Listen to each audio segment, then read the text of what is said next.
সফলকামী হয়ে গেছে, হচ্ছে না, হয়ে গেছে। তো কেমনে মুমিনগণ সফলকামী কেমনে হলো? যখন দ্বীনের দাওয়াত দিতে গেলেন, দ্বীনের দাওয়াত দিতে গিয়ে সাহাবায়ে কেরামরা, অসংখ্য অগণিত সাহাবায়ে কেরামরা তদানীন্তন সময়ে নির্যাতিত হয়েছেন, নিপীড়িত হয়েছেন, এমনকি তারা শাহাদত বরণ করেছেন। অথচ আল্লাহ বলেন ক্বাদ আফলাহাল মুমিনুন, মুমিনগণ সফলকামী হয়ে গেছে। কেমনে সফল হলো? আল্লাহ নির্যাতিত, নিপীড়িত এই অবস্থায় মুমিনগণ শাহাদত বরণ করছে, আর আল্লাহ কোরআনের ভাষায় জানায় দেন মুমিনগণ অবশ্যই সফলকামী হয়ে গেছে। প্রশ্ন জাগে কিনা? কেমনে? মাইর খাওয়ার নাম সফলতা? নির্যাতিত হওয়ার নাম কি সফলতা? ইসলামের দাওয়াত দিতে গিয়ে, ইমানের দাওয়াত দিতে গিয়ে নির্যাতিত হয়েছেন, নিপীড়িত হয়েছেন, মুসলমান কাফিরদের অত্যাচারে অত্যাচারিত হয়েছেন, আর আল্লাহ কোরআনের ভাষায় জানায় দেন ক্বাদ আফলাহাল মুমিনুন, মুমিনগণ সফলকামী হয়ে গেছে। প্রশ্ন জাগে কিনা? আমি মার খাই, আমি নির্যাতিত হই, আমি নিপীড়িত হই, আর আপনি বলেন আমি সফল হয়েছি, এটা কেমনে? প্রশ্ন জাগে কিনা? আজকে গোটা পৃথিবীতে শুধু মুসলমানেরাই মার খায় কিনা?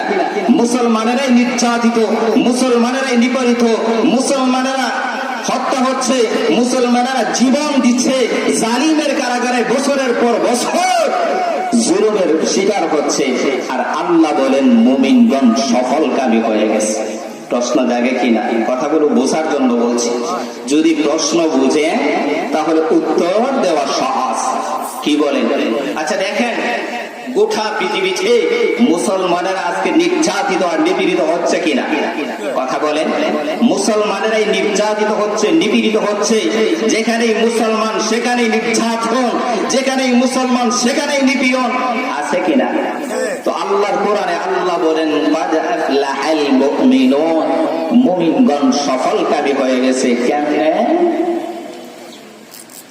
আল্লাহর নবীর সাহাবী হযরত বেলাল রাদিয়াল্লাহু তাআলা আনহু, তিনি যখন ইসলাম ধর্ম গ্রহণ করলেন, উনি একজন একেবারে কালো সাহাবী ছিলেন এবং কৃতদাস ছিলেন।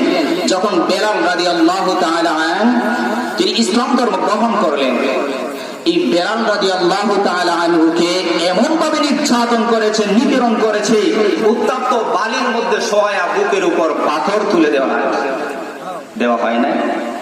খাব্বাব রাদিয়াল্লাহু তাআলা আনহু ইসলাম ধর্ম গ্রহণ করার কারণে তাদেরকে নির্যাতিত করেছে, নিপীড়িত করেছে, এমনকি তাদেরকে পাহাড়ের চূড়ায় তুলে সূর্যের দিকে তাকায়াও রেখেছে। তাই নয়, হযরত সুমাইয়া রাদিয়াল্লাহু তাআলা আনহা এই ইসলাম ধর্ম গ্রহণ করার কারণে, ইসলাম কবুল করার কারণে, ইসলামের কাজ করার কারণে, দ্বীনের দাওয়াত দেওয়ার কারণে আবু জেহেল সুমাইয়া রাদিয়াল্লাহু তাআলা আনহাকে তার গুপ্ত অঙ্গে নির্যাতন, তীর নিক্ষেপ করে দুনিয়া থেকে শাহাদাত বরণ করেছে। আর আল্লাহ বলেন ক্বাদ আফলাহাল মুমিনুন, মুমিনগণ সফলকামী হয়ে গেছে। কেন আল্লাহ বললেন এই কথাটা? বুঝতে গেলে একটা উদাহরণ যদি দেই তাহলে সহজে বুঝতে পারবেন। কেমনে?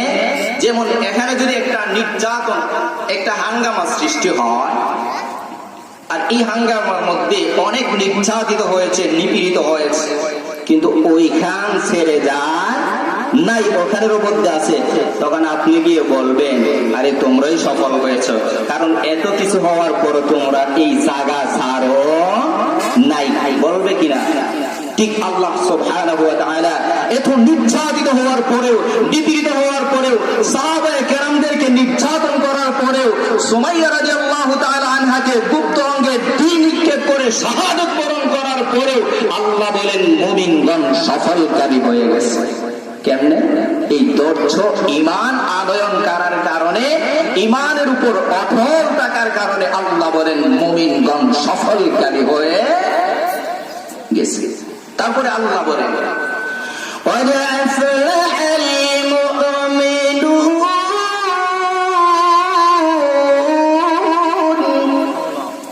আল্লাযীনা হুম ফি সালাতিহিম খাশিউন।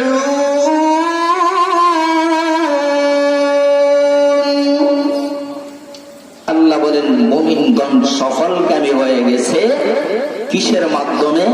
সালাতের মাধ্যমে। সালাতের মাধ্যমে, নামাজের মাধ্যমে। কি বলেন? তাহলে মুমিনগণ সফলকামী হলো কিসের মাধ্যমে? নামাজের মাধ্যমে, সালাতের মাধ্যমে। যখন একজন মুমিন ঈমান আনয়ন করবে, আর ওই ঈমান আনয়ন করার পর যখন সে ঈমানের দিকে অটল থাকবে এবং সালাত কায়েম করবে, আল্লাহ বলেন ওই মুমিন সফলকামী হয়। আজকে যে গোটা পৃথিবীতে মুসলমানেরা নির্যাতিত হচ্ছে, নিপীড়িত হচ্ছে, জালিমের জুলুমের শিকার হচ্ছে, তারা যদি ঈমানের উপর অটল থাকে, আল্লাহ বলেন ওই সমস্ত মুমিনরাই সফলকামী হয়। এই যে কোরআন, এক সময় কোরআন এইভাবে কথা বলার সুযোগ ছিল না, আল্লাহ সুযোগ করে দিয়েছেন। কথা বলেন ঠিক কিনা? আল্লাহ সুযোগ করে দিয়েছেন। আর আজকে কথা যেখানেই তাফসীর মাহফিল সেখানেই বন্ধ। তাফসীর যেখানে, কারণ তাফসীর শুনলে কি হয়? তাদের শরীরে আগুন ধরে যায়। তাফসীর হলো কোরআন টু কোরআন, কোরআনের ব্যাখ্যা। আর কোরআন বিল কোরআন, কোরআন দ্বারা আলোচনা করা, কোন কিচ্ছা কাহিনী বানোয়ার কোন কথা না। কি বলেন? তো আল্লাহ বলেন এইভাবে কোরআন শুনতে এক সময় তারাও, তদানীন্তন সময়ে আবু জেহেল, উতবা, সাইবা, তারাও বলে কোরআন শোনা যাবে না। কারণ কোরআন শুনলে কি হবে? মানুষ ইসলামের দিকে দাবিত হবে, ঈমানের দিকে দাবিত হবে। আর কোরআন শুনলে ঈমানের দিকে যখন দাবিত হবে, তারা ইসলাম ধর্ম গ্রহণ করে। কি বলেন? এজন্য কোরআন শোনা দেখে তারা বিরত রাখছে। আমাদেরকেও 16টি বছর এই কোরআন শোনা দেখে, আলোচনা দেখেও বিরত রাখা। কথা বলেন? তদানীন্তন সময়েও তারা কোরআন শুনতে দিত না। আল্লাহ কোরআনে বলেন, ও কাল্লাযীনা কাফারু লা তাসমাউ লিহাদাল কুরআন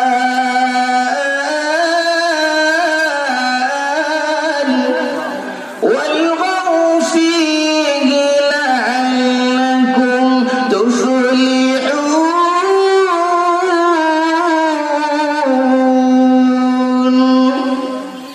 আল্লাহ তদানীন্তন সময়ে তারা বলল, وقال الذين كفروا لا تسمعوا لهذا القرآن। ও মুসলমানেরা, ইমানদারেরা, কাফেরেরা, শোনো, তোমরা কোরআন শুনিও না, শ্রবণ করিও না। কেন? কোরআন শুনলে তো ঈমান আনয়ন করবে। বেলাল রাদিয়াল্লাহু তাআলা যেভাবে ঈমান আনয়ন করেছিলেন, তাদেরকে উত্তপ্ত বালুর মধ্যে শোয়া, বুকের উপর পাথর রাখা হয়েছিল এবং তাদেরকে বলা হলো, যদি তুমি ইসলাম থেকে ফিরে আসো, ঈমানের দিক থেকে ফিরে আসো, তোমার আযাদ করে দেওয়া হবে। বেলাল রাদিয়াল্লাহু তাআলা তিনি বললেন, না, মুহাম্মদ রাসূলুল্লাহ সাল্লাল্লাহু আলাইহি ওয়াসাল্লামের সাথী হয়েছি, আল্লাহর উপর ঈমান আনয়ন করেছি, সুতরাং সেই পথ থেকে ফিরে আসা সম্ভব না। আমার জীবন চলে যেতে পারে, তবে আল্লাহর কোরআন থেকে আমি সরে আসবো না। কি বলে? আজকে আমরাও যদি ঈমানের উপর অটল থাকতে পারি, ঈমানের উপর বিশ্বাস করি, আল্লাহর উপর ভরসা করি, আমরাও হলাম সাফল্য মণ্ডিত। কথা বলেন ঠিক কিনা? কি বলেন? আল্লাহ আর আয়াতের মধ্যে বলেন, ওয়ালা তাহিনু ওয়ালা তাহজানু ওয়া আনতুমুল আ'লাউনা ইন কুনতুম মুমিনিন। মহান আল্লাহ রাব্বুল আলামিন জানায় দেন, ক্বাদ আফলাহাল মুমিনুন, মুমিনগণ সফলকামী হয়ে গেছে। কিসের মাধ্যমে? আল্লাহ বলেন, আল্লাযীনা হুম ফি সালাতিহিম খাশিউন, নামাজের মাধ্যমে। আমার ভাইরা, একজন মানুষ যখন লা ইলাহা ইল্লাল্লাহ কলিমা পড়বে, আল্লাহর উপর বিশ্বাস স্থাপন করবে, ওই ব্যক্তি, আল্লাহ বলেন, মুমিনুন, এরাই হলো মুমিন। মুমিনরাই সাফল্যমণ্ডিত হয়ে গেছে। কেননা আল্লাহ সেই তদানীন্তন সময়ে যখন সাহাবায়ে কেরামরা ঈমানের উপর আনয়ন করত, ঈমান আনত, কালেমা দাওয়াত দিত, তদানীন্তন সময়ে তাদের উপর নির্যাতন নিপীড়ন করেছেন। বেলাল রাদিয়াল্লাহু তাআলা উনি যখন ঈমান আনয়ন করলেন, ওই ওই ঈমান থেকে দূরে সরিয়ে নেওয়ার জন্য তাদেরকে বারবার বলা করুন, ও বেলাল রাদিয়াল্লাহু তাআলা তুমি ইসলাম থেকে সরে আসো, ঈমান থেকে সরে আসো, মুহাম্মাদুর রাসূলুল্লাহ সাল্লাল্লাহু আলাইহি ওয়াসাল্লামের কাছ থেকে সরে আসো। তুমি যখন সরে আসবা আমি তোমাদেরকে আযান করে দিব। বেলাল রাদিয়াল্লাহু তাআলা তিনি বললেন, ও আমার মালিক শোনো, যার উপর ঈমান আনয়ন করেছি বিশ্বনবী মুহাম্মাদুর রাসূলুল্লাহ সাল্লাল্লাহু আলাইহি ওয়াসাল্লামকে নবী হিসেবে গ্রহণ করেছি, আমি বেলাল রাদিয়াল্লাহু তাআলা আনহুর জীবন চলে এবারে আল্লাহর উপর বিশ্বাস স্থাপন করেছি, বিশ্বনবী মুহাম্মাদুর রাসূলুল্লাহ সাল্লাল্লাহু আলাইহি ওয়াসাল্লামের সাথে হয়েছি। আমি বিলালের জীবন চলে এবারে তরাবি আল্লাহ রাব্বুল আলামিনের সম্মুখ থেকে আল্লাহর উপর ঈমান আনয়ন থেকে সরে আসবো না। কি বলেন? আল্লাহ বলেন, ওয়ালা তাহিনু ওয়ালা তাহজানু ওয়া আনতুমুল আ'লাউনা ইন কুনতুম মুমিনিন। আল্লাহ জানালেন, ও ঈমানদারেরা, মুমিনেরা, তোমরা চিন্তা করো না, ভয় করো না, আমি আল্লাহ রাব্বুল আলামিন তোমাদেরকে বিজয় দান করব। শুধু তোমাদেরকে বিজয় দান করব তাই নয়, যেমনি ভাবে তাদেরকে বিজয় দান করেছিলাম, তাদেরকে বিজয় দান করেছিলাম। তাদের বলতে সাহাবায়ে কেরামরা কি বলেন, তারা কি বিজয় বরণ করেন নাই? এথনিক